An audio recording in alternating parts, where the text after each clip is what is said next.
기쁘게 우리 송수엽 오려 강의에 이렇게 참여할 수 있겠어 참 영광스럽고 감사함이 큽니다.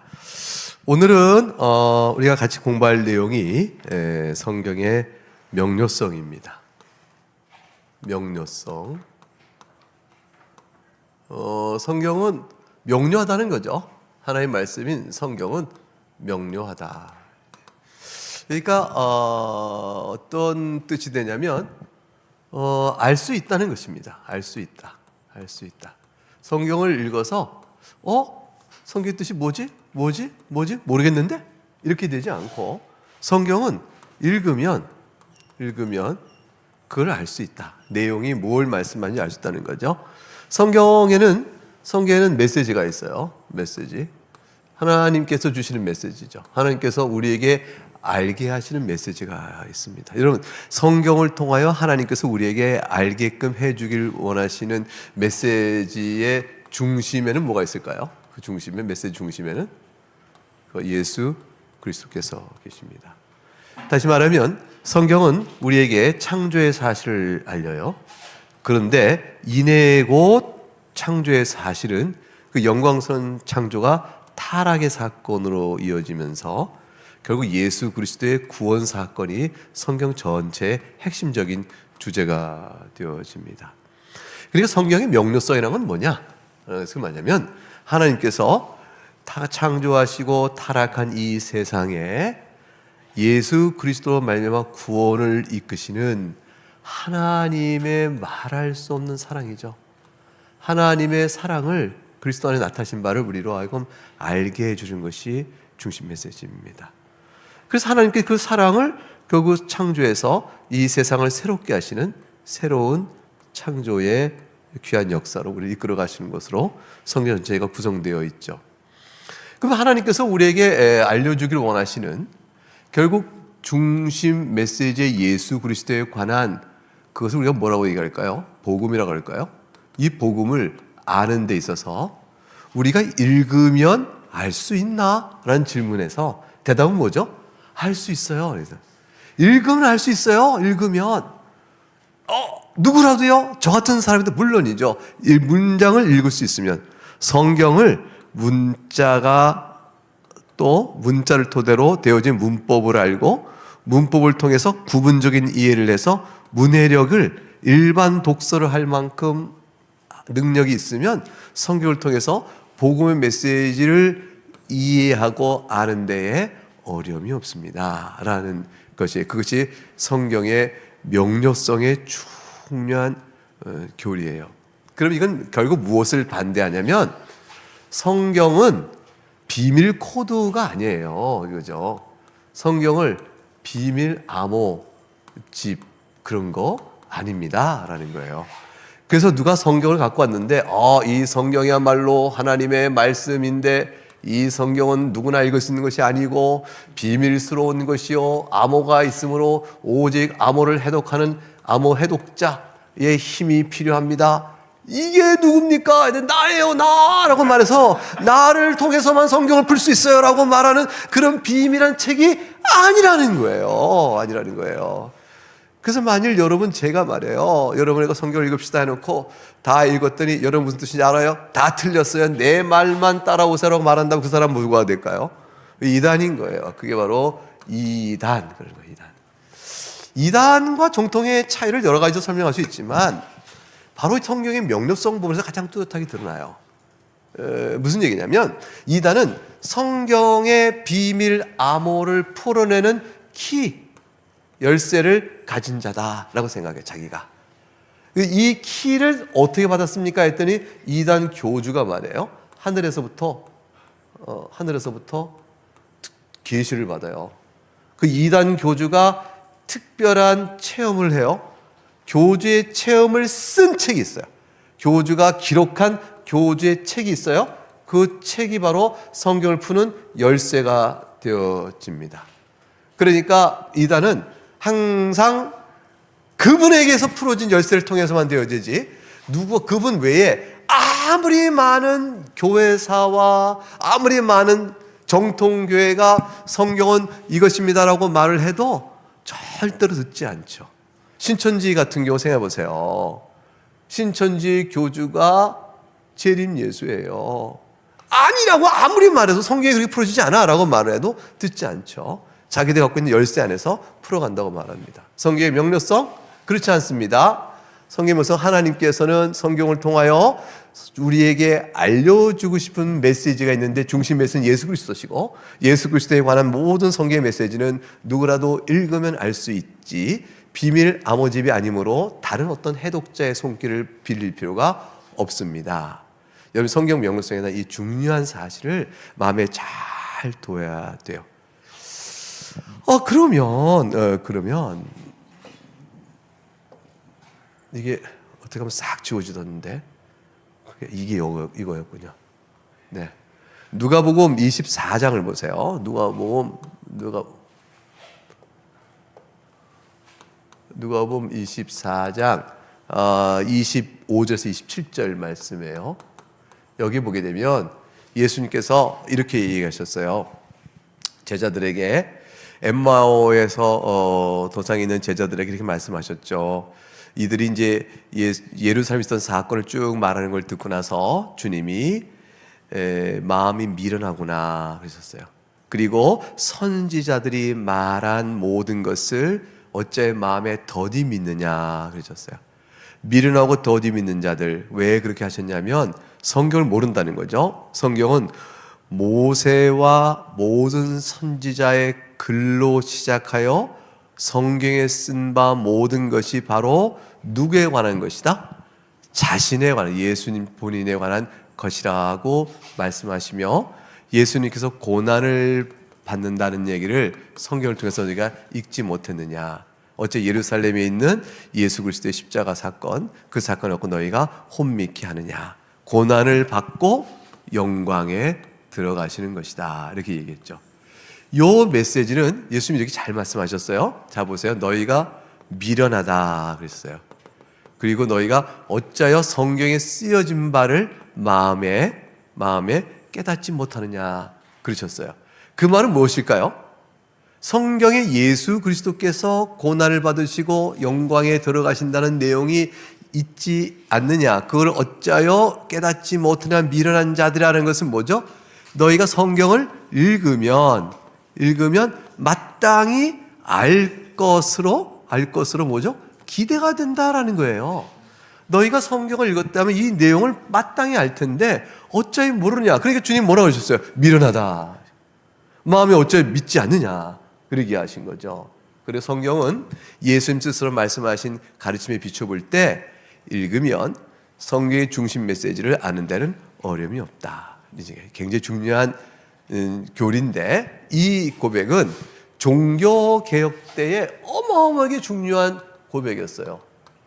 종교개혁 때에 이 성경은 명료합니다.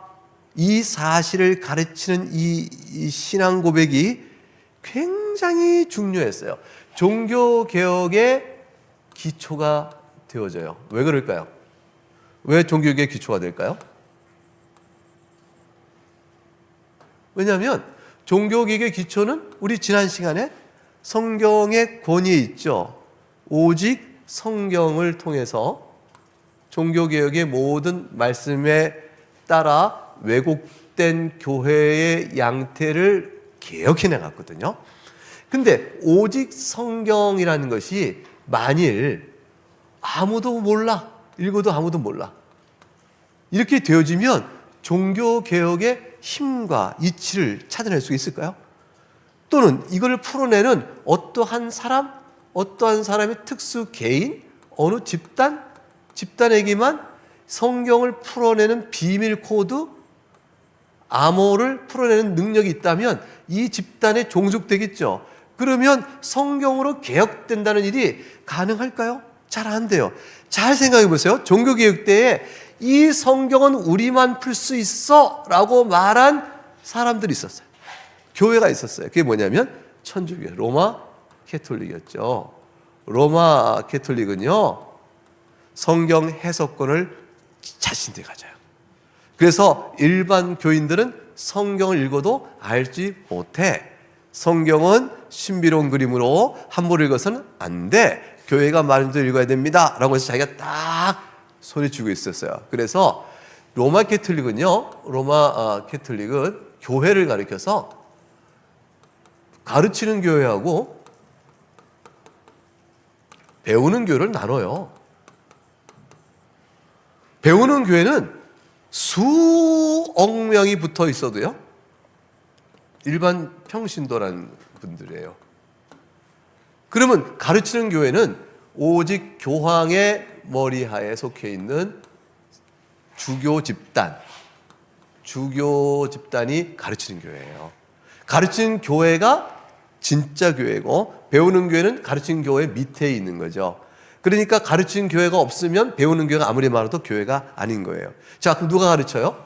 성경은 비밀스러운 것이라서 아무나 읽어 알 수 있는 것이 아니므로 가르치는 사람들의 권위에 따라 읽혀져야 한다라는 주장을 하는 분들이죠. 로마 교통의 주장이었어요. 종교개혁은 여기 대해서 그러다 보니까 어떤 문제가 생긴지 바로 직제했냐면, 교황과 주교단이 성경의 가르침에 어긋나는 전통을 세워요. 이 전통을 개혁해내야 되는데, 전통 개혁을 하려니까 말씀에 기초해서 해야 되잖아요. 그런데 전통의 권위를 성경과 동등한 계시의 권위가 있다고 부여하면서 성경 해석의 권리, 전통을 지지하는 식으로 성경을 해석하는 권리를 자신이 독점하니까 성경에 의해서 교회 개혁이 되지 않는 거죠. 종교 개혁은 그러다 보니까 어떻게 종교가 이루어지냐, 그 기초는 오직 성경에 있는데, 성경에 있는 권위에 대한 주장을 넘어서서 성경은 당신들만 알고 있는 것이 아니에요. 성경은 누구라도 하나님 주신 메시지는 누구라도 읽으면 알 수 있어요 라는 중요한 가르침 위를 딱 잡게 된 거예요. 그래야 그 성경에 맞지 않잖아요 라고 말할 수 있는 권리를 갖게 되는 거고, 그래야 아니 목사님, 아니 신부님, 성경 이런데 왜 그렇게 가르치세요? 라고 말할 수 있는 이의제기가 되는 거죠. 교회가 개혁될 수 있는 기반은 성경 자체의 권위에 대한 고백과 동시에 성경은 누구라도 읽어서 내용을 알 수 있습니다라는 명료성의 고백이 함께 가야 하는 것이죠. 그래서 종교개혁에서는 성경의 명료성 교리는 아주 중요한 교리였던 겁니다. 그렇겠죠? 이 성경의 명료성에 대한 교리는 종교개혁 때에 비로소 그렇구나 하고 눈에 띄어진 것이 아니고, 초대교회 때부터 본래 기독교는 성경 말씀 위에 서 있기 때문에 초대교회 때부터 성경의 명료성에 대한 강조점은 항상 있어 왔어요. 그래서 이 이레니우스라는 초대교부, 이 초대교부는 이단 논박이라는 책 속에서 이단을 논리적으로 반대, Against Heresy예요. 이단 논박이라는 책 속에서 아주 명료하게 이렇게 얘기했어요. 성경 전체가, 선지서나 그리고 복음서는 모든 사람이 명확하고 모호하지 않게 조화를 이루어 이해할 수 있는 겁니다. 이렇게 얘기했어요. 이레니우스가 성경 전체는 선지서나 복음서나 모든 사람들이 모호하지 않게 조화를 이루어 이해할 수가 있는 것입니다. 그러나 그러한 성경책을 모든 사람이 믿지 않을 뿐이죠 라고 했어요. 그래서 성경을 믿지 않는 까닭은 성경 자체에 문제가 있는 게 아니라 뭐라고 말해준 거죠? 사람에게 문제가 있다는 거예요. 왜냐하면 성경은 그 자체가 복음서건 선지서건 모든 게 조화롭게 이해될 수 있는 책이기 때문에 이것을 읽으면 성경이 그런 책임으로 이해할 수 있는데, 모든 사람이 믿지 않습니다. 사람에게 문제가 있는 거죠 라고 말했어요. 성경의 명료성을 잘 설명했죠. 어거스틴이 있어요. 아우구스티누스라고 말하는데 라틴어로 발음은 그렇게 되죠. 영어적으로 우리가 보통 어거스틴 많이 알려져 있죠. 어거스틴도 뭐라고 설명했냐면 이렇게 설명했어요. 성경은 성령 하나님께서 성경을 작성하도록 계획을 세우셨는데 성경이 읽다 보면 쉬운 구절이 있어요. 또는 좀 어려운 구절이 있어요. 이건 성경에는 쉬운 구절과 어려운 구절이 있다는 것은 우리가 다 압니다 라고 얘기한 거예요. 그런데 쉬운 구절을 만들면 우리의 영적인 진리의 굶주림, 영적인 진리의 굶주림을 쉬운 구절로 채워주시고, 어려운 구절을 만나면 우리의 교만을 깨고 우리로 하여금 하나님 앞에서 겸비케 합니다. 그랬어요. 그래서 하나님께 뭐라면 기도하여 알 수 있게 하옵소서 하여 성경에는 어려운 구절도 있다. 그러나 어려운 구절이 있다고 해서 성경 말씀을 이해하지 못하는 것이 아니다 그랬어요. 왜 그러냐면 중요한 얘기죠. 쉬운 구절 때문에 그래요. 쉬운 구절의 가르침을 깨닫고 나면 어려운 구절에 모르고 있던 부분을 나중에 겸비하게 기도하여 구할 때에 연결되어져서 이 말씀이 이것이다 하고 풀어지고 알게 되는데 그 알게 되는 내용은 따지고 보니까 다 쉬운 구절에서 배운 거란 얘기예요. 그래서 이렇게 얘기해요. 어려운 구절을 만났을 때 이해하지 못했던 것을 나중에 알게 된 것 가운데 쉬운 구절에서 몰랐던 것은 하나도 없다. 그러니까 어려운 구절 때문에 모르는 것이 있어서 쉬운 것이 알려준 내용에도 불구하고 성경의 메시지는 알 수 없어 라고 말하면 된다 안 된다? 안 된다는 거예요. 어려운 구절의 내용을 나중에 겸비하여 주 앞에 기도하고 깨닫게 되는 부분이 있다면 알고 보면 쉬운 구절 다 알았던 내용이었구나 하고 연결된다는 거죠. 굉장히 중요한 얘기죠. 성경은 어려운 구절이 있어요? 있습니다. 그러나 그것은 겸비케 할 따름이죠. 그것 때문에 성경 전체의 진리를 우리가 하나님이 우리에게 말씀하고자 하는 바를 몰라요 라고 할 만한 이유는 전혀 없다. 오히려 그것들도 풀어주고 나면 쉬운 것에서 명료하게 안 것과 같을 따름이다. 이렇게 얘기했죠. 성경은 우리에게 명료하다라는 사실입니다. 그런데 그럼 질문을 해보는데 질문 있습니다. 그렇게 성경이 명료하다면 어찌하여 교파가 다릅니까? 라는 거죠. 왜 루터파 다르고 장로교 개혁파 다르고 왜 다른 파들 다 있어서 왜 성경이 명료한데 교파가 다르죠? 그렇게 물어볼 수 있죠. 왜냐하면 교파의 차이는 뭐에서 와요? 신학의 차이잖아요. 신학의 차이가 나니까 교파 차이가 생기거든요. 그러니까 신학은 왜 차이 나요? 그럼 성경의 이해가 달라서 그런 거 아닐까요? 그러면 성경이 명료하다면 왜 신학의 차이가 있으며 왜 교파 차이가 생길까요? 라는 거예요. 저 여기에서 우리는 이제 두 가지 점을 생각해야 되는데 성경의 모든 부분이 다 간단하고 쉽지는 않아요. 아까 말씀드린 것처럼 다소 어려운 구절도 있어요. 그렇기 때문에 사람들이 어려운 구절을 풀어가는 과정 안에서 사람들의 이해의 지식의 부족 때문에 그걸 풀어가는 의견 차이가 생길 수가 있어요. 그래서 이제 생각을 해봐요. 예정론 그래봐요. 예정론 그러면 어떤 사람은 예정론을 비춰보게 되면 하나님께서 영원전에 선택하셨다.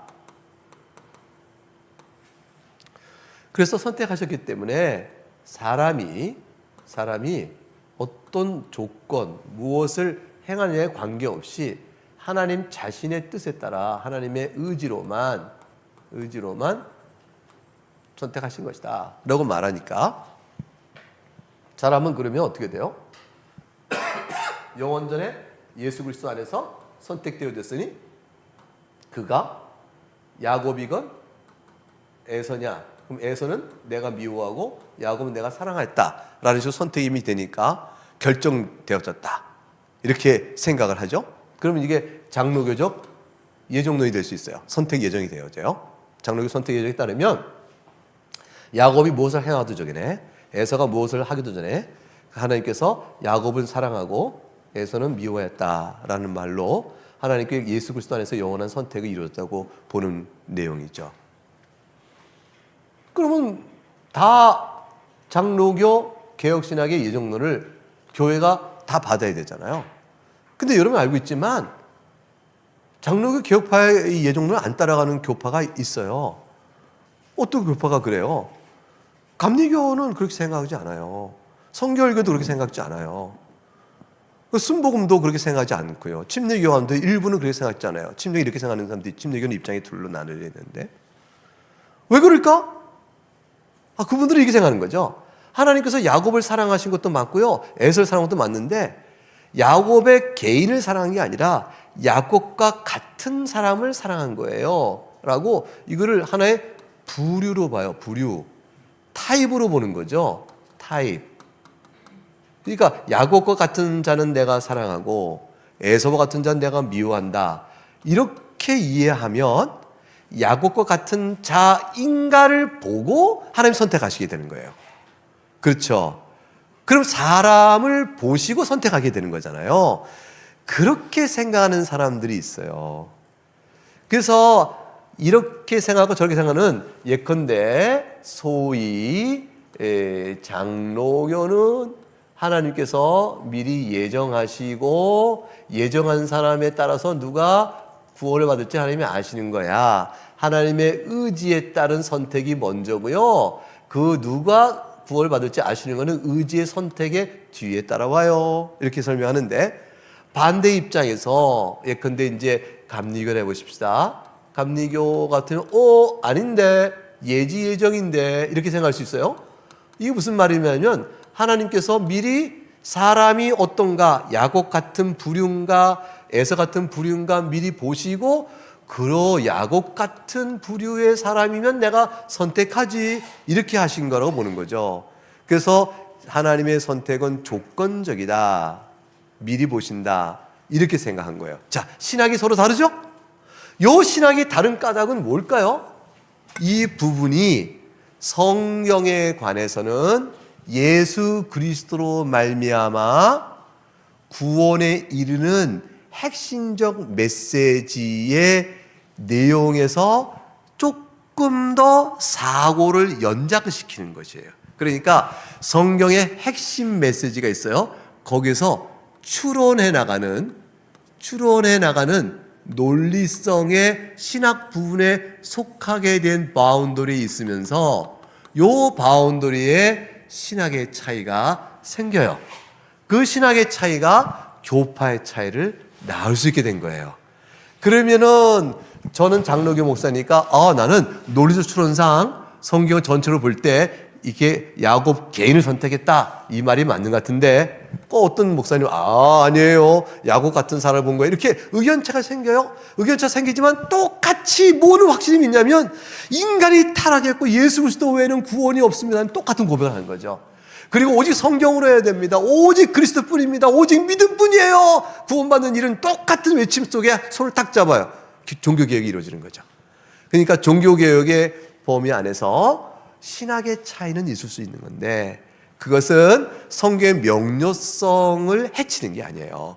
성경의 명료성의 메시지는 여전히 뚜렷하게 있으면서 자 보세요.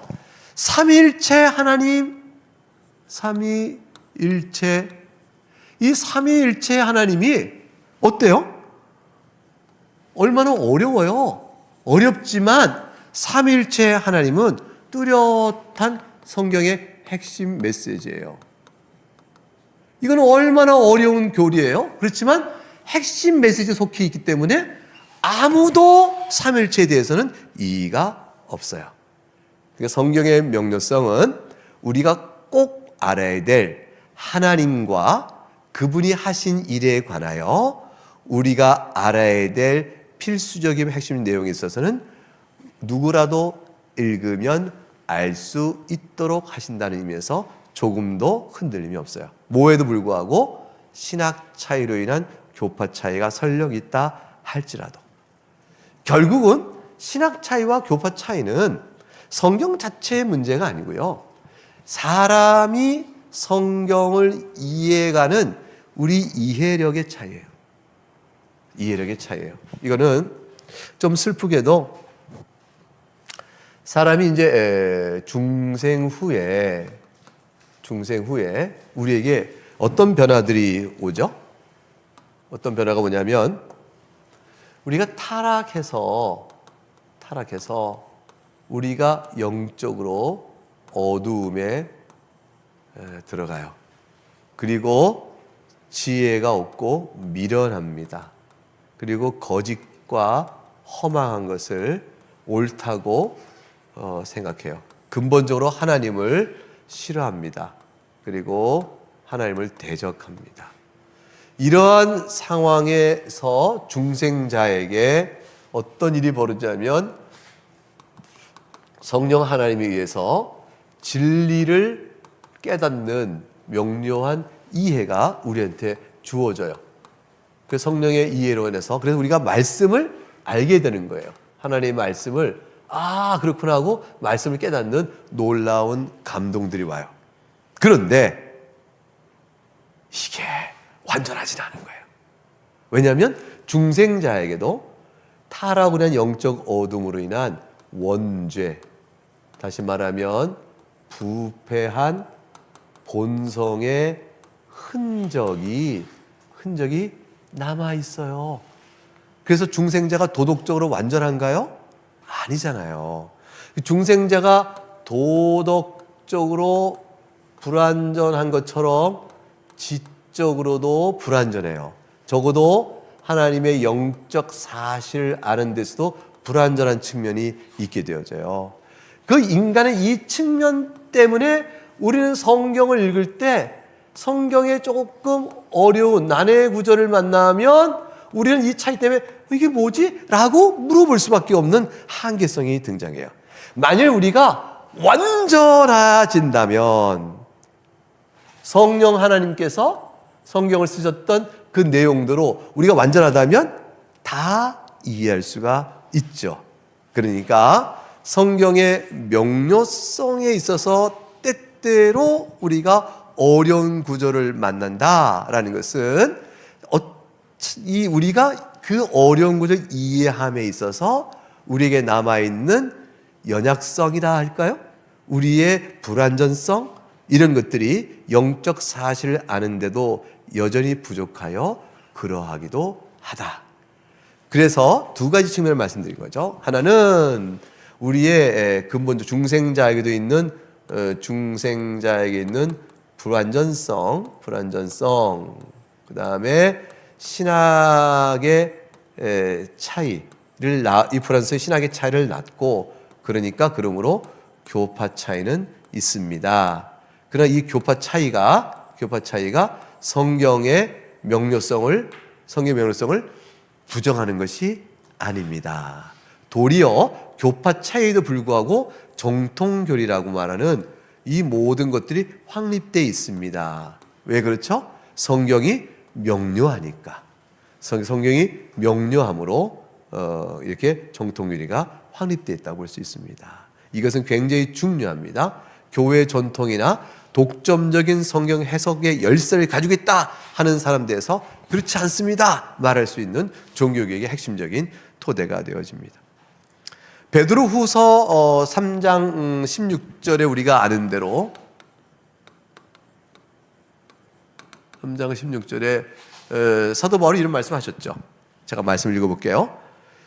모든 편지에도 이런 일에 관해 말하였을 때 그 모든 편지는 바울 서신을 뜻해요. 그 중에 알기 어려운 것이 덜어 있으니 무식한 자들과 굳세지 못한 자들이 다른 성경같이 그것도 억지로 풀다가 스스로 멸망에 이르느니라. 이 말씀 기억나시죠? 그 말씀 속에 그 중에 알기 어려운 것이 덜어 있다 그랬어요.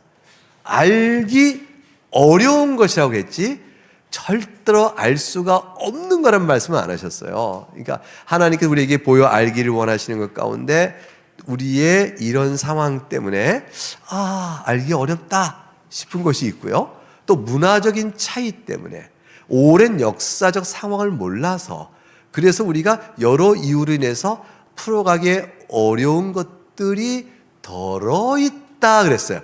그런 것들로 성경이 가득 차 있다 말씀하신 것이 아니죠.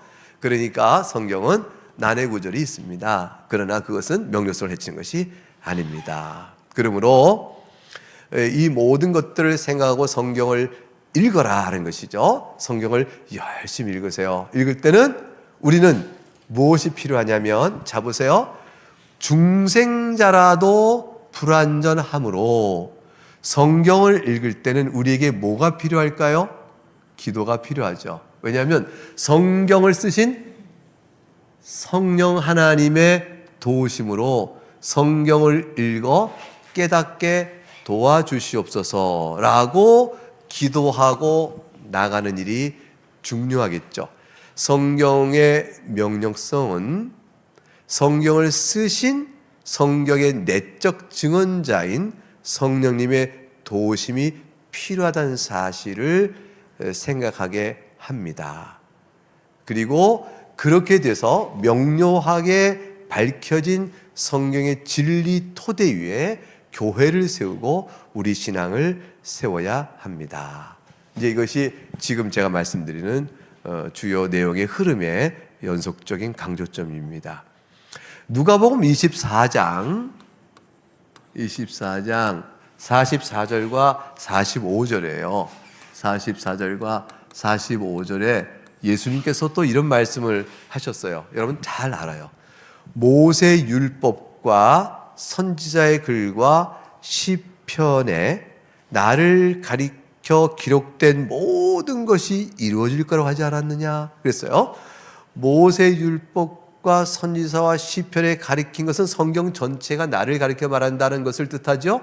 그런데 그 다음 이렇게 말씀해요. 누가복음 24장 45절 이에 그들의 마음을 열어 성경을 깨닫게 하셨다.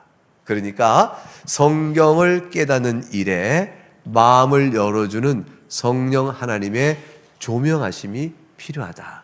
성령 하나님의 조명하심을 입고 성경을 읽어 나갈 때 성경 안에 있는 하나님께서 우리에게 주신 바 된 핵심적인 예수 그리스도에 관한 복음적 진리를 아는 데는 명료하여 누구라도 읽을 수 있다. 이렇게 되어지는 것이죠. 그러면 공부 잘하는 학자가 성경을 잘 읽을까요? 알까요? 아니면 나는 학자는 아니지만 그러나 일반 교인으로서 늘 아침마다 하나님께 기도하고 성경을 펼쳐하는 사람이 성경을 더 잘할까요? 근데 학자는 기도를 안 해. 기도 안 하고 학자는 성경을 그냥 하나의 연구 대상의 자료로만 보지 신앙을 안 갖고 읽어요. 그럴 때 그 사람이 신약을 연구하는 학자로서 논문도 쓰고 발표를 하겠지만 그 사람이 성경을 통해 하나님이 전하는 메시지를 잘 할 수 있을까요? 절대로 안 그래요. 절대로 안 그렇다는 게 뭐냐면 소위 우리가 성경 권위와 무호성을 지키고 나가는 모든 신앙인과 다르게 성경을 대하는 사람들의 태도예요. 그게 비평학이에요. 비평학자는 절대 기도하고 성경 읽지 않습니다. 왜 기도를 하겠어요? 비평하는데? 이성의 토대로 비평을 하는 사람이 기도하겠어요? 그러면 성경을 읽다가 난해 구절 만들면 틀렸어, 아니야 라고 비평하지 그 뜻을 내게 알려주옵소서라고 생각하겠어요? 안 하죠. 성경의 명료성에 대한 기본 이유를 부정해요. 성경 비평학자는요, 성경 명료성 안 믿어요. 왜냐하면 비평학을 해야만 성경 바로 한다고 보니까. 성경을 그대로 믿어요? 그건 아닙니다. 무지해서 그냥 믿지만 성경을 믿는 게 아닙니다. 이건 그 당시에 문화적 전통에 의해서 이렇게 쓰여진 것이고, 비평해 보면 이건 뭐 예수님 하나님 말씀하는데 이때 하나님 말씀할 리가 없죠. 그러니까 이건 아니에요 라고 다 걷어내는 이성의 논리와 자기의 학적 기준을 토대로 쪼개가는 비평학의 실력을 가진 사람만 성경을 풀어가는 사람이에요. 그러니까 또다시 종교개혁의 원리에 어긋난 상아탑이라는 독점 권위 위에서 성경 해석에 열쇠를 쥐고 있다고 말하겠죠. 비평학은 그런 의미에서 우리에게 굉장한 위험성을 줍니다. 성경의 명료성의 교리가 왜 중요하냐면, 성경이 이렇게 명료합니다라고 생각하면 우리에게 어떤 확신을 주냐면 성경에 대한 확신을 가졌어요. 성경이 기초한 확신. 자, 여러분, 성경은 예수 그리스도를 믿음으로 의롭다함을 받습니다. 그리고 그리스도를 믿어 의롭다함 받은 자는 그의 신분이 하나님의 자녀가 되는 특권을 누립니다. 그래서 의롭다함 받은 자와 하나님의 자녀는 의롭다함을 받은 공로적 의에 따라서 영생을 받고, 자녀로서 유업을 받는 상속권에 의해서 또한 영생을 받습니다. 교리가 만들어졌죠. 자, 우리는 영생을 누려요. 영생을 누리는 두 가지 길이 있는 거예요. 그리스도를 믿음으로 의롭다함 받아 그리스도의 공로에 의지하여 영생을 우리가 얻게 되어지고, 동시에 우리가 하나님의 자녀로서 신분을 얻게 되어지니 하나님의 유업을 우리가 이어받는, 자녀니까 유업을 받잖아요. 영생을 유업으로 받는 상속자로서의 영생을 누려요. 그래서 우리는 영생을 확실하게 누립니다. 자, 이것이 바로 우리가 아는 구원론적 교리예요. 구원론 교리. 이 구원론 교리는 다 어디서 쏟아져 있죠? 성경이 만일 애매하고 모호하고 잘 모른다면 이 구원의 교리를 어떻게 믿을 수 있을까요? 불신되어지죠. 그러니까 성경은, 하나님 주시는 메시지는 우리가 알아듣게끔 확실합니다 라고 되어질 때, 그거에 기초한 구원의 교리도 우리의 뭐죠? 확실한 확신에 거할 수 있는 교리가 되어집니다. 그래서 내가 예수님 믿고 한평생 신앙한 동안에 정말로 그럴까? 내 마음에 의심이 들 때 성경을 통하여 세워진 교리를 다시 살핌으로 해서 확신을 갖게 되어지는 신앙의 가르침 안에 있게 되는 거죠. 이거 굉장히 중요한 거죠. 그래서 성경의 명료성이 흐려지면 교리도 무너지는 거예요. 교리도 확신 가운데 세울 수가 없는 거예요. 교리가요, 성경이 명료하지 않으면요, 너도 나도. 여러분, 아무도 모르는 걸 얘기할 땐 서로 얘기할 수가 있죠. 서로 얘기할 수 있잖아요. 그러니까 본 것이 분명할 때 답이 나오잖아요. 그러니까 만일 성경이 명료하지 않다면 교리의 확실성이 무너지고, 그럼 뭐가 되죠? 뭐가 될까요? 그 순간 정통은 사라지고 온갖 이단들이 난무하게 되겠죠. 아니, 이단인 줄도 모르는 것들이 난무하겠죠. 정답이 없으니까. 그렇잖아요?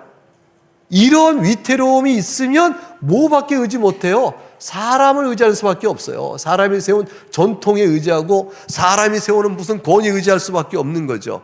그렇게 돌아갈 수가 없다. 이게 종교개혁이에요. 성경은 명료합니다. 그럼 우리가 믿는 바의 도리가 확실합니다. 정통적 교리를 세울 수가 있어요. 그래서 잘못된 것을 가려낼 수 있는 거죠. 너도 맞고 나도 맞다가 아니에요. 아무나 말할 수 있지 않아요. 성경의 확실한 명료성은 우리에게 확실한 신앙의 토대와 교리가 뭔지를 알려줍니다. 그러니까 성경을 열심히 읽어야 돼요. 성경을 열심히 읽어서 저 사람이 이상한 소리 하나 안 소리 하나 이렇게 알아야 돼요. 왜 우리 개신교 교인들이 신천지에게 싹 넘어가는 교인들이 있을까요? 1. 그 넘어가는 교인이 성경을 너무나 잘하는데 신천지의 말을 들어보니까 그게 맞는 것 같아서. 2. 넘어가는 교인이 성경을 전혀 잘 모르다가 신천지를 만나니까 그게 맞나? 그래서 자, 1번과 2번 어느 거예요? 2번이죠. 성경을 잘 모르니 신천지의 말이 맞나? 하고 넘어가는 거예요. 성경을 잘 알면 신천지 말이 틀렸구나를 쉽게 알아요. 성경이 뭐예요? 명료성 때문에. 성경의 명료성에 따른 가르침이 분명하니까. 성경은 두 가지 방식으로 읽어야 돼요. 명료하려면 첫째는 처음부터 끝까지 1년에 한 번 일도가듯이 쭉 읽는 전체를 읽은 통독이 중요해요. 통독을 쭉 해나가셔야 돼요.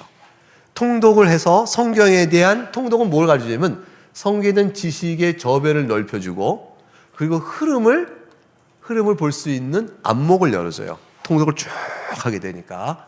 그런 다음에 통독 플러스 중요 핵심 교리를 세워주는 핵심 구절에 대한 명료한 이해를 가져야 돼요. 아, 요 부분은 이렇게 해석되는 게 맞다. 이건 이렇게 맞다. 라는 핵심 구절에 대한 요절을 잘 배워 아는 것. 그 다음 전체를 통독해 하는 것. 두 가지가 같이 가야 돼요. 그렇게 되면서 성경이 성경으로 풀어주는 명료성을 맛보게 되는 거예요.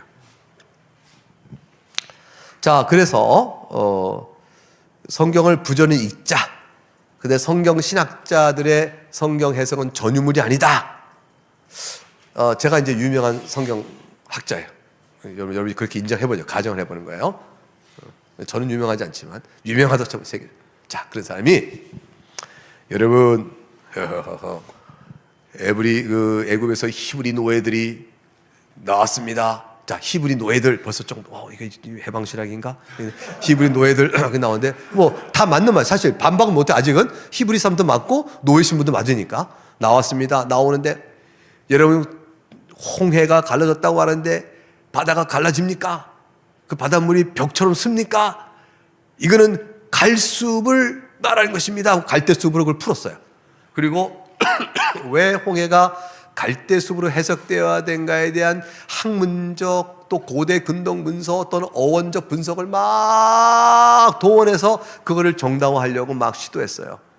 이 학자의 학문의 역량과 동원되는 모든 자료와 이것들은 일반 성도인 나로선 꿈도 못 꾸는 글들을 본 거예요.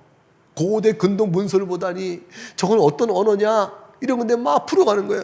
나는 일상에서 열심히 그저 우리 번역된 개혁개정, 개혁성경 그것도 어려워서 새 번역 이걸 읽고 있는데 아니 이게 어떻게 그 사람 권위에 대해서 아니 홍해인데 왜 갈수입니까? 라고 물어볼 수 있겠어요.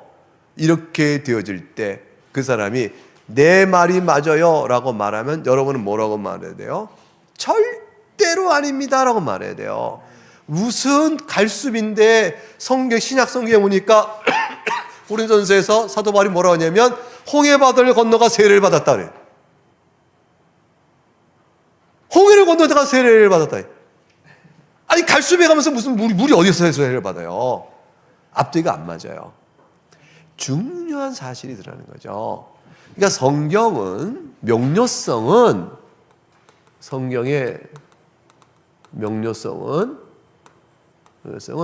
어느 한 구절, 단락 또는 책이 그 자체가 명료하기도 하지만 성경의 모든 책이 서로 연결돼 나가요. 서로 연결돼 가요. 연결돼가는 신약과 구약의 서로 상관적 연결이 있어요.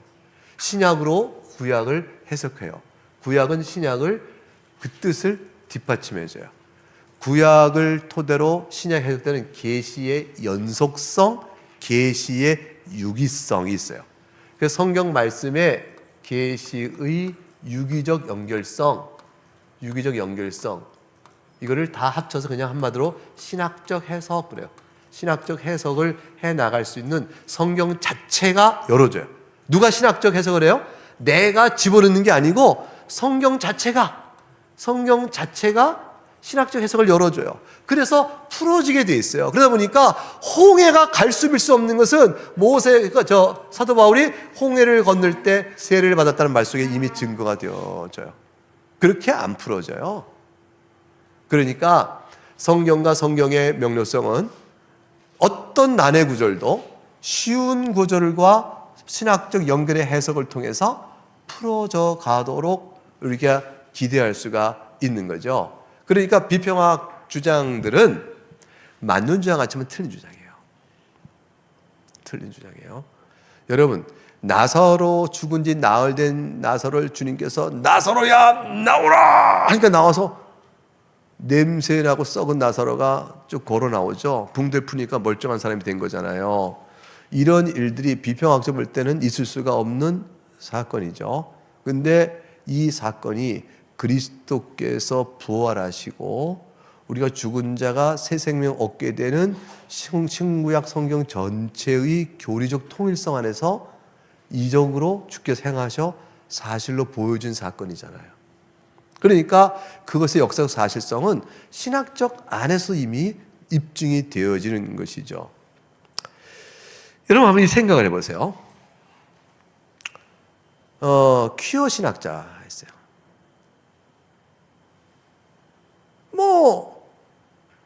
LGBT 플러스 이게 다 성경적으로 지지받는다. 동성애 동성혼은 성경적으로 인정되는 것이다 라고 주장하는 학자가 있다고 생각해보자고요.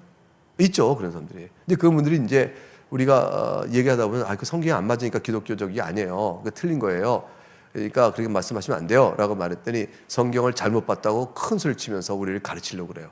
자, 그러면 우리는 거기에 대한 대응 태세가 뭐냐면 성경의 명료성이에요. 아, 그래요? 왜 그렇게 설명하세요? 이렇게 얘기해서 어떤 사람이 이랬어요. 자, 성경을 보시면 레위기 18장 22절을 보게 되면요, 너무나 분명히 돼 있잖아요. 레위기 18장 22절.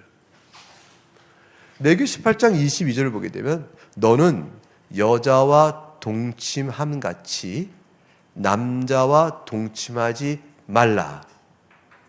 여자와 동침함과 같이 남자와 동침하지 말라. 이는 가증한 일이니라. 이렇게 명료하게 동성애적 성의 행위가 하나님께서 옳다 하지 않는다, 가증하다고 말씀하셨어요. 그러면 동성애는 죄예요, 아니에요? 죄죠. 근데 퀴어 신학자는 뭐라고 얘기하는지 아셔요? 성경을 그렇게 읽다니. 그래서 이렇게 얘기해요. 레위기 11장 9절을 보라. 레위기 11장 19절과 22절을 보라는 거예요. 레위기 11장 9절과 12절. 레위기 11장 9절과 12절. 여기 보게 되면, 자, 제가 읽어드리겠죠. 보세요. 물에 있는 모든 것 중에 너희가 먹을 만한 것은 이것이니 강과 바다와 다른 물에 있는 모든 것 중에서 지느러미 있는 것, 지느러미와 비늘 있는 것은 먹되. 하나님 가리셔요. 물에서 움직이는 모든 것과 물에서 사는 모든 것, 곧 강과 바다에 있는 것으로서, 자, 지느러미와 비늘이 없는 것은 먹지 마라. 이건 가증하다 그랬어요. 그러면 지느러미와 비늘 없는 모든 것에 속한 물에 사는 것은 어떤 것이 있을 수 있을까? 그 중에 여러분 새우 좋아하세요? 중국 요리집에 가서 칠리 새우. 맛있죠. 너무 좋죠. 짜장면에 칠리 새우면 그냥 깜빡 가는 거잖아요. 그거 먹으면 안 돼요. 미안하죠. 왜 비늘러미와 지느러미와 비늘이 없잖아요. 그래서 새우, 랍스터, 크랩 이런 거 금지된 식품이 되는 거예요. 그런데 이 퀴어시안이 이렇게 말하죠. 이것 보시오. 레위기 11장에서 랍스터도 먹지 못하게 금하고 있지 않느냐. 근데 레위기 18장에서 남자와 동침하는 것, 즉 동성애를 가증하다 하셨지 않냐. 근데 이것도 먹는 것도 가증하다 하셨다. 그런데 랍스터 좋아하시오? 라고 물어보는 거죠. 자, 그럼 우리 랍스터 먹어요, 안 먹어요? 안 먹어요? 없어서 먹지. 다 먹는단 말이에요. 우린 다 좋아한단 말이죠. 마찬가지로 이것도 예스야 라고 얘기하는 거죠. 똑같이 레위기에서 가증하다 하셨는데 왜 랍스터는 잘 먹으면서 남자와 동침을 가정하다 해서 남자의 동침 자체는 왜 못하게 해? 성경을 어떻게 그렇게 해석하나? 이거는 구약에서 문화적 그때 고대 문화 안에서 이스라엘 향한 하나님의 제한적인 명령이고, 진짜 중요한 것은 남자와의 동침의 문제가 아니고 부정행위야. 부정, 신뢰를 깨는 것. 그래서 남자와 동침하더라도 신실한 관계를 유지하지 않으면 죄다. 하나님 그걸 물으시지, 도덕성은 거기에 있는 것이지 남자의 동침에 있는 건 아니야, 이렇게 주장하는 거예요. 제 이 얘기를 제 앞에서 제가 유학 중에 공부하던 학교에서 어느 코스웍을 할 때 그 교수님이 입에서 직접 들었어요. 제가 공부할 때만 해도요, 이 동성 이슈가 이렇게 상상도 못한 시기였는데, 화란에서 어느 대학에서 가르치던 카일 바르트라는 교수로부터 가호를 이어받았던 그 제자 교수가 안식년에 제가 공부하는 학교에 왔을 때 한 코스웍을 맡아주셨어요. 근데 이사회에서는 그분이 그런 견해를 갖고 있는지를 몰랐어요. 근데 이분이 동성에 대해서 뭐라 했냐면, 동성애 자체는 하나님이 죄로 삼는 것이 아니고 그것을 사이에 종조의 문제다. 신실한 관계가 부정되면 도덕적 죄를 물은 것이지 동성애는 죄가 아니다 라고 말을 했어요. 클래스가 발칵 뒤집어졌죠. 그래서 이사회 소식이 들어갔죠. 이사회가 강의를 그만두게 했습니다. 제가 공부할 때만 해도 그랬어요. 지금도 그런 제기가 똑같이 되어진다면 그분이 강의를 그만두게 될지 안전하게 할지 그건 모르겠어요. 세대가 많이 변했죠. 논리는 똑같아요. 자, 레위기의 이 성경이 왜 랍스터를 먹으면서 가증하다 했는데 똑같이 가증하는 것을 이것은 왜 금하려고 하느냐? 성경 해석이 잘못된 거다. 이것이 오케이면 이것도 오케이다 하고 퀴어 신학자가 말한다면 실제 그렇게 얘기해요. 여러분 뭐라고 얘기해야 되겠어요? 아니 성경이 가증하다고 했는데 왜 된다고 그래요? 가증하다고 됐는데 되잖아. 이렇게 얘기하는 식이에요. 이건 해석에 대한 자기의 학문적 권위를 주장하며 동성애를 정당화시키고 있는 일이죠. 자, 그럼 우리는 뭘 물었냐면, 근데 이 해석 방법론이 맞아요? 해석의 방법론이 맞아요? 이렇게 물어야 될 거 아니에요. 당신이 학자면 학자지. 자, 해석 방법은 맞아요? 질문을 쫙 해보는 거죠. 해보니까 가만히 보면 신약에 보게 되면 구약에서 했던 일 중에서 폐해진 것이 참 많은데 안 하는 것? 성경이 너무 명료해요. 왜냐하면 여러분 신약에서 동물 제사 지내요, 안 지내요? 안 지내잖아요. 이거 명료하잖아요. 동물 제사 지내면서 예수 앞에 나와 히브리서 뭐라고 그랬어요? 동물 제사 그건 이미 아론의 율법 제사는 폐해졌다 그랬어요. 영단번에 예수 그리스도의 속죄 피로 완성이 됐다. 그러니 더 이상 누가 동물 제사 드리려면 해요, 안 해요? 안 하죠. 구약에서 동물 제사 하라 했는데 우리가 지금 안 하잖아요. 그죠? 하라는 거 왜 안 해요? 라고 물으면 뭐라고 돼요? 명료성에 의해서 신약이 이제 이거는 그리스도 안에서 폐해진 겁니다. 예수 그리스도 안에서 이미 완성이 되어져서 폐해진 것들이 있는데 그건 우리 의식법이라고 그럽니다. 의식법은 하나님께서 이방인과 이스라엘을 구별하기 위하여 어떤 건 먹고 먹지 말라, 음식에 대해서도 하나의 제한을 두신 것이 있어요. 근데 이것들은 지금 신약에 보니까 모든 것이 하나님께 주신 걸 알며 감사해 먹으면 가하다라고 되어져 있어요. 그래서 신약에는 음식에 대한 가림 규제가 없어요. 자, 그렇게 되는 이 상황을 보면서 그런데요, 동성애는 신약에 보면 뭐라고 되어 있어요? 동성애에 대해서는 신약에서 괜찮다 그러셨나요? 가증하다 그러셨죠? 하나님 나라에 들어가지 못한다 그랬어요.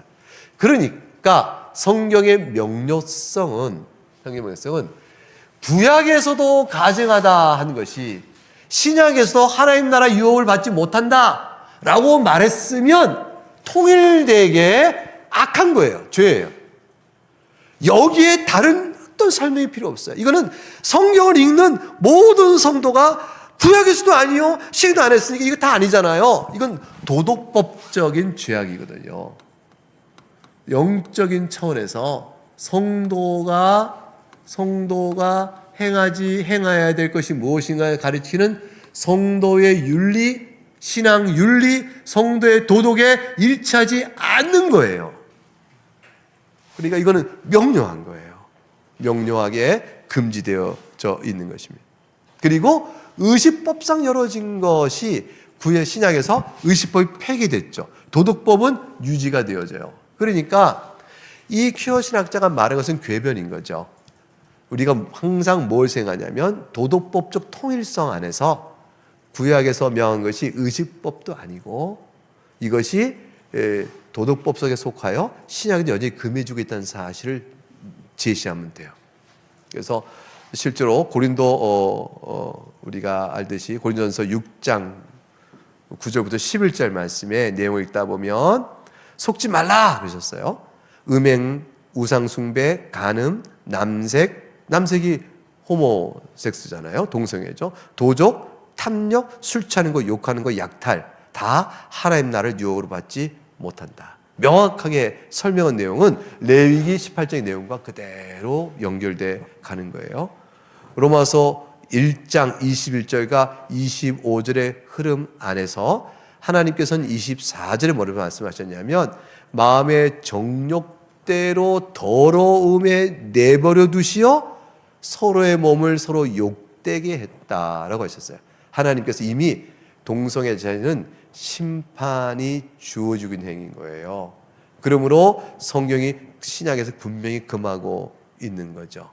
그래서 성경에서 계속 금해주고 있는 것이 신약에서 반복되고 있다는 것은 이미 성경의 명료성에 그쳐요. 어떠한 퀴어신학 별 이름을 대도 그가 학자의 권위로 내세워도 우리가 인정할 수 없는 거죠. 따라서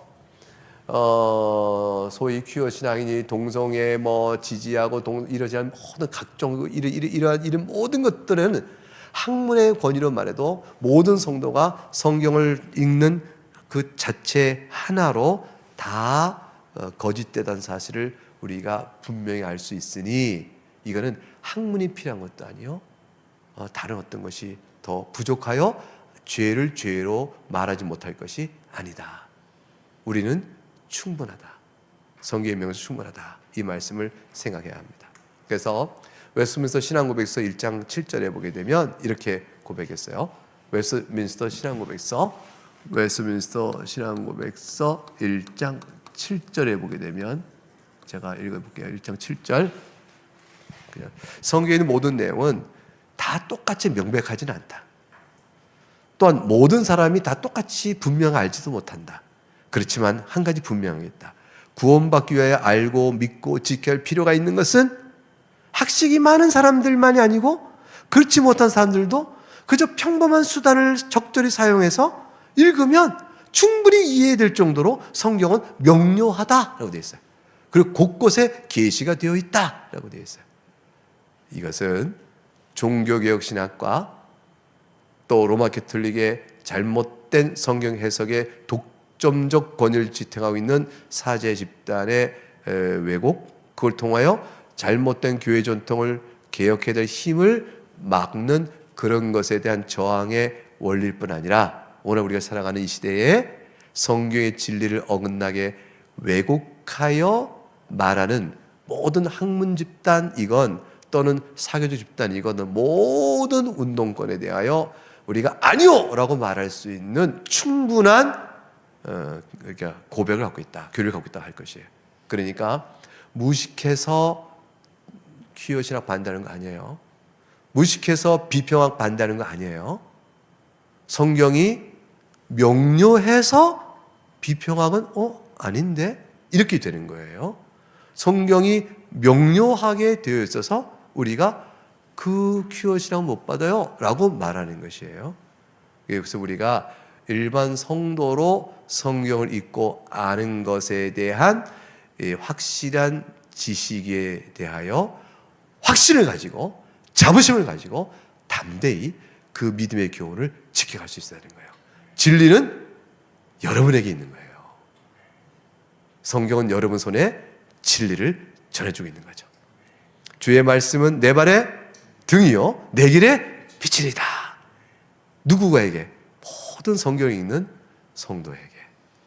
오늘 성경의 명료성이 여러분 마음속에 잘 새겨지고 평생 신앙길, 또 우리가 놓여진 시대 상황 속에서 신앙적 싸움을 해나가는데 큰 힘이 될 수 있기를 주의 이름으로 축복합니다. 네, 이걸로 오늘 준비한 강의를 마치겠습니다. 감사합니다.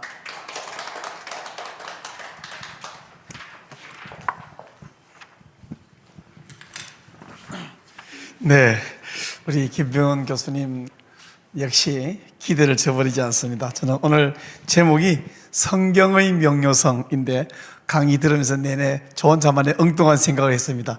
김병헌의 명료성, 이렇게 정말 명료하고 정말 명쾌하지요. 이렇게 귀한 말씀을 해주셨는데 제가 이렇게 들으면서 성경의 명료성을 한마디로 이렇게 말씀해 주셨어요. 읽으면 누구나 알 수 있다, 이렇게 말씀하셨잖아요. 근데 누구나 알 수 있는 것을 자기들만 성경을 해석할 수 있는 암호, 비밀, 또 권위가 있다고 주장하는 것이 이단의 특징이다 말씀하시면서 예를 들어 주셨습니다. 로마 교회가 자기 교회만 성경을 풀 수 있다라고 주장한다. 그렇다면 앞에서 말했던 이단의 특징과 같은 특징을 갖고 있다는 말씀이 아닌가. 로마 교를 보고 오늘날 이단이라고 말 못하는 이유가 뭘까? 걔네가 세력이 너무 커서 그럴까? 이단이 아니어서가 아니라 또 한 가지는 비평학에서도 성경 해석의 키가 비평학이다 이렇게 말하는데, 오늘 자유주의 신학자들 비평을 향해서 우리가 이단이라고 말하지 않는 것도 역시 이단이 아니어서가 아니라 그들의 세력이 너무 크니까 함부로 말을 안 하는 것 아닌가, 이런 생각을 하면서 강의를 들었습니다. 교수님에게 로마교나 비평하기가 다 이단입니까? 라고 물으면 혹시 교수님께서 대답하시기가 곤란하실지 모르겠는데 하여간 저는 그렇게 들었습니다. 여러분, 우리 사람이요, 요즘 현대인들이 굉장히 건강이 좋아졌어요. 왜 좋아졌냐면 먹는 것이 우선 너무너무 질이 좋아졌기 때문에 우리 사람의 몸은 육체가 물질이기 때문에 좋은 물질을 먹으면 건강해지잖아요. 제가 나이가 환갑이 넘었는데 제가 한 30대로밖에 안 보이죠? 그거 잘 먹어서 그렇습니다. 네, 죄송합니다. 제가 이렇게 농담하는 이유는 육체도 그러하듯이 영혼도 좋은 것을 잘 먹으면 우리가 영적으로 건강해지잖아요. 오늘날 시대가 어떤 시대인가 봤더니 여러 가지로 정의할 수 있겠지만 그 중에 한 가지 설명은 유튜브 시대다라고도 말할 수 있을 것 같은데, 온통 귀에 이어폰 꽂고 유튜브 이렇게 듣고 집에 가만히 누워서도 유튜브 보고 있고 TV는 안 보고 유튜브 보고 있던데, 그러면 어차피 유튜브를 본다면 좋은 유튜브 채널을 봐야 되죠. 그래서 우리 세상에 좋은 것도 많고 재밌는 것도 많지만 우리 성수협 강의, 또 예전에 우리가 했던 차바 강의, 이런 것들을 모르는 분들에게 좀 알려줘야 되거든요. 열심히 공유해, 요즘 다 SNS로 공유해 주시고 또 개인에게도 공유해 주지만 우리 성수협 채널을 여러분이 속한 교회, 여러분이 속한 단체 유튜브 채널에 이것을 공유 운동을 하고 있는데, 이것을 공유하면 더 많은 분들이 이 강의를 듣고 그분들의 영적인 건강이 좋아질 뿐 아니라 여러분 교회, 여러분 단체의 유튜브 채널의 질도 업그레이드 된다고 믿습니다.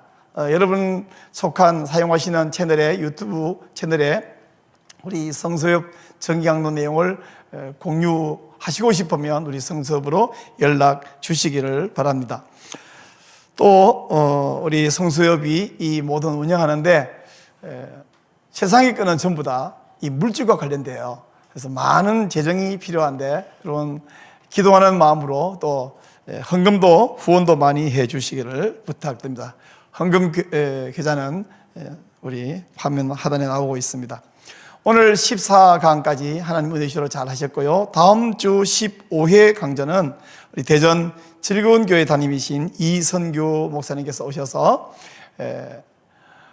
전투를 위한 마병과 이김이라는 매우 흥미로운 주제로 강의해 주실 텐데 많이 기대하시고 또 서로 권하시고 들어주시기를 바랍니다. 이제 제가 한번 기도하고 우리 오늘 강론을 마치도록 하겠습니다. 하나님, 성경 이 중요한 말씀이 복잡하고 어렵고 특별한 사람들만 이해할 수 있었다면 어찌할 뻔했습니까? 감사하게도 하나님께서는 우리 모두에게 읽으면 이해할 수 있도록 은혜 주셔서 감사드리옵나이다. 하나님, 이 말씀 우리가 즐거이 읽고 또 핵심 구절을 배우고 그래서 말씀 위에 토대에 굳게 서서 말씀을 통하여 예수님을 만나고 예수님을 붙잡고 예수님 따라가는 저희들 되게 하여 주옵소서. 하나님, 우리 김병훈 교수님에게 복을 내려 주옵소서. 더 귀하게, 더 복되게, 크게, 위대하게 사용하여 주셔서 그 입에 나오는 말씀으로 말미암아 하나님의 이름이 높아지고 교회가 굳건하게 서게 하여 주옵소서. 우리 성수협 정기강론은 14회까지 인도하여 주신 하나님, 계속해서 이 일이 잘 진행되도록 돕는 손길을 허락하시고 필요한 물질도 허락하여 주시기 원합니다. 하나님, 이 강좌에 동참한 우리 모든 동역자 성도들에게 복을 주시고 또 영상으로 함께 동참한 분들에게 복을 주시고 이후에도 이 영상에 동참하실 분들에게 하나님이 함께 하시며 성령으로 은혜를 베풀어 주셔서 성령으로 말미암아 성경을 명쾌하게 믿고 성령으로 말미암아 하나님만 신뢰하고 따르는 자들 되게 하여 주옵소서. 감사 영광 돌려드렸고 주 예수님 이름으로 간절히 기도하옵나이다. 아멘.